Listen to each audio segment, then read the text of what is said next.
Ya, assalamualaikum warahmatullahi wabarakatuh. Kembali di channel Safarisi Imunologi ya. Sekarang kita masih membahas tentang organ limfoid ya, masuk ke organ limfoid tersier ya. Kali ini kita akan membahas tentang organ limfoid tersier yang ada pada transplantasi organ ya. Nanti yang kita bahas adalah yang pertama adalah tentang pembentukan OLT atau organ limfoid tersier pada reaksi terhadap transplantasi ya. Kemudian versi baru pembentukan OLT pada transplantasi ya. Kemudian respon germinal center pada organ limfoid tersier yang pada hal ini adalah transplantasi ya. Kemudian efek pembentukan organ limfoid tersier terhadap prognosis dari transplantasi ya. Jadi kalau pada pasien yang ada transplantasinya kemudian di situ terbentuk organ limfoid tersier ya, apa pengaruhnya? Nah, itu ya nanti yang akan kita bahas. Yang pertama pembentukan ya. Ini sudah pernah dibahas ya, nanti kita ulang ringkas ya. Dia bahas di bab organ limfoid tersier kemarin ya. Yang ingin lebih jelas lagi bisa melihat video yang lalu ya. Cuma ini saya ringkas saja pada transplantasi itu. Jadi nanti kan bisa lymphoid tissue inducer ya, karena adanya berbagai macam zat ya, yang memicunya ya, macam-macam ya. Nanti sel-selnya itu bisa memicu lymphoid tissue inducer ya. Nanti lymphoid tissue inducer ini kan masuk bagian dari ILC ya, innate lymphoid cell ya. Nanti yang ingin lihat tentang apa itu innate lymphoid cell nanti bisa lihat di video yang lalu-lalu ya, di awal-awal bab imunosit ya. Nah, lymphoid tissue inducer ini nanti akan menghasilkan limfotoksin ya. Nah, karena di membran sel dari lymphoid tissue organizer atau sel stroma dalam hal ini itu mengandung lymphoid tissue beta reseptor ya, maka limfotoksin beta reseptor ya, maka limfotoksin yang dihasilkan oleh lymphoid tissue inducer ini akan mengaktifkan sel stroma atau sel lymphoid tissue organizer ya.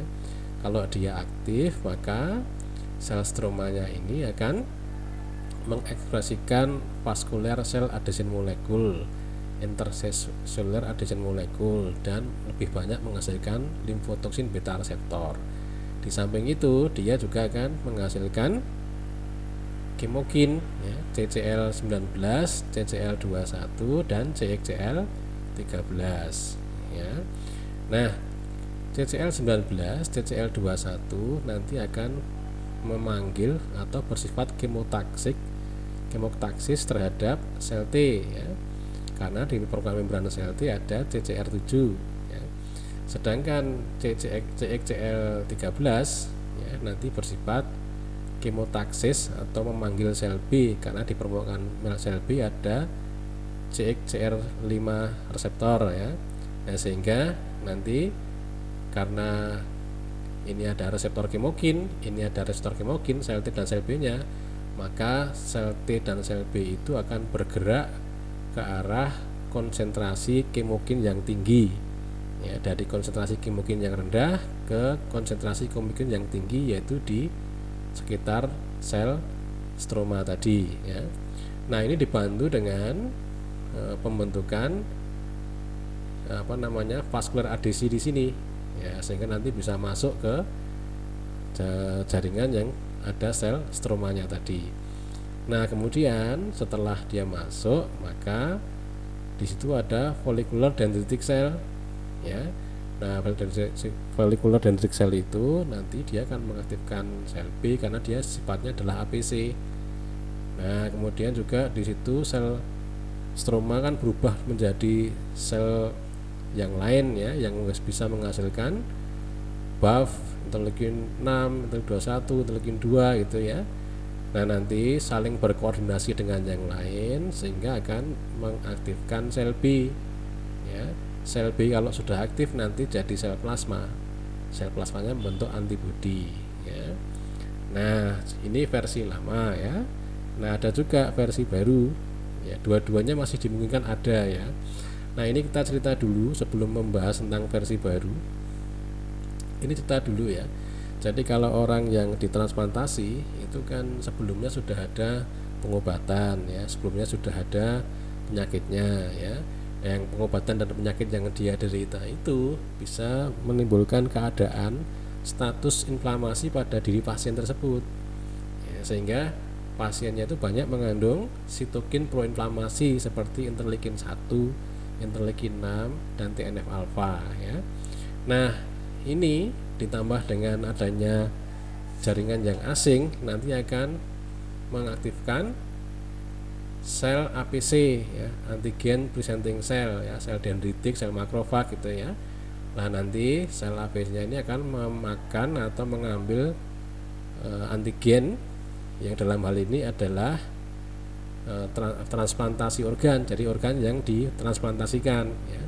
Kemudian diproses oleh sel APC, disajikan kepada sel T nya menjadi aktif. Nah, sel T yang aktif itu dia akan beranak pinak ya, seleksi klonal ya, dia akan beranak pinak jadi banyak begitu, kemudian dia menjadi aktif ya. Nah, dalam aktifnya itu dia akan membentuk sitokin dan kemokin yang akan memanggil sel T yang lain ya.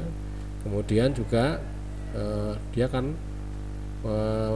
mengaktifkan sel yang lain kan, nanti sel yang lain itu akan masuk ke jaringan atau organ yang tadi mengalami transplantasi ya, sehingga nanti jadi reaksi pada transplantasi. Nah, yang mau kita bicarakan dalam hal versi baru ini, kemokin yang dihasilkan itu kan banyak, sitokin kemokin itu kan banyak ya, salah satunya itu memanggil sel B. Jadi sel B terpanggil kemana ya, ke tempat terjadinya donor tadi ya. Nah, di situ sel B itu bersifat sebagai APC ya. Dia bisa mengenali adanya benda asing di situ. Nah, sehingga sel B-nya aktif. Kalau sel B-nya aktif, maka sel B itu akan menghasilkan limfotoksin. Nah, limfotoksinnya mengaktifkan sel stroma, fibroblastik retikular cell. Nah, fibroblastik retikular cellnya menghasilkan kemokin seperti tadi, CXCL13, CCL19 dan CCL21 ya. Ya, sehingga terjadi rekrutmen sel T dan sel dendritik ya. Nah, kalau sel T dan sel dendritik itu sudah masuk di jaringan yang tadi mengalami transplantasi organ tadi ya. Kemudian sel B tadi kan berperan sebagai APC. Nah, sel B-nya mengaktifkan sel T sehingga sel T-nya akan terkumpul di mengitari sel B. Ya, ini sehingga terbentuklah organ limfoid tersier pada pasien yang mengalami penolakan pada transplantasi organ ya. Nah, itu proses yang lain ya. Dua-duanya dimungkinkan ada ya, karena ini kan ilmu masih terus berkembang ya. Nah, ini sekarang kita bicarakan respon germinal center pada organ limfoid tersier. Nah, ini kalau yang secondary lymphoid organ atau organ limfoid sekunder itu, di situ kan ada sel folikuler dendritic cell ya, sel dendritik folikuler ya. Nanti kan dia bisa mengaktifkan sel T, sel B ya. Sel B-nya nanti beranak pinak, kemudian berdiferensiasi menjadi sel plasma. Ya, sel plasma menghasilkan antibodi yang spesifik ya, yang afinitasnya itu tinggi. Nah, ini sangat teratur. Kenapa? Karena juga di situ adanya sel T folikular regulator atau sel T yang mengatur fungsi dari sel T, sel B dan yang lain di sini ya. Sehingga nanti dia respon imun yang ada di organ limfoid sekunder itu bisa terjadi dengan baik. Nah, sekarang pada pasien yang transplantasi tadi, nah itu sama, di sini ada peran sel dendritik folikuler. Nah, sel dendritik folikulernya itu fungsinya kan tetap mengambil antigen, memprosesnya dan menyajikannya kepada sel T ya kan. Nah, cuma pada pasien yang organ limfoid tersier karena transplantasi tadi, nah di situ ada sel T folikular helper cell ya. Nah, sel T folikular helper cell ini itu tidak selalu sel T folikular helper yang CD4 seperti yang kita ketahui itu ya. Ternyata yang di sini itu bisa sel T yang lain, misalnya sel NK gitu ya.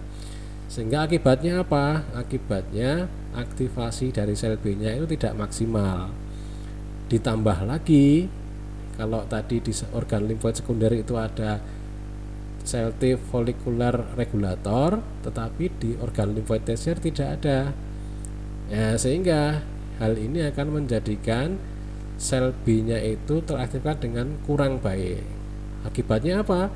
Akibatnya sel B memorinya itu terbentuk tidak banyak, tidak sebanyak kalau seperti di organ limfoid sekunder. Nah, kemudian somatik hipermutasinya tidak terlalu baik juga. Ya, sehingga akibatnya apa? Akibatnya dihasilkan antibodi yang afinitasnya itu kurang baik. Ya, ini yang terjadi pada germinal center organ limfoid tersier pada pasien yang transplantasi. Nah, kita lanjutkan. Terus apa pengaruhnya kalau ada organ limfoid tersier pada prognosis pasien yang mengalami transplantasi? Nah, ternyata kalau ada organ limfoid tersier itu menjadikan tidak respon dengan steroid. Jadi kan kalau transplantasi organ itu kan ada risiko untuk terjadinya penolakan organ. Nah, agar tidak terjadi penolakan organ biasanya akan dikasih steroid. Nah, adanya organ limfoid tersier itu membuat manfaat dari pemberian steroid itu tidak terlalu baik. Nah, akibatnya apa? Akibatnya menjadikan kegagalan transplantasi itu menjadi berisiko tinggi, gitu ya. Itu efeknya ya. Nah, ini referensi yang digunakan. Nah, yang berikutnya ya, terima kasih. Jangan lupa komen, like, subscribe, dan bagikan video pada yang lain ya. Dan kalau subscribe jangan lupa bunyikan loncengnya ya.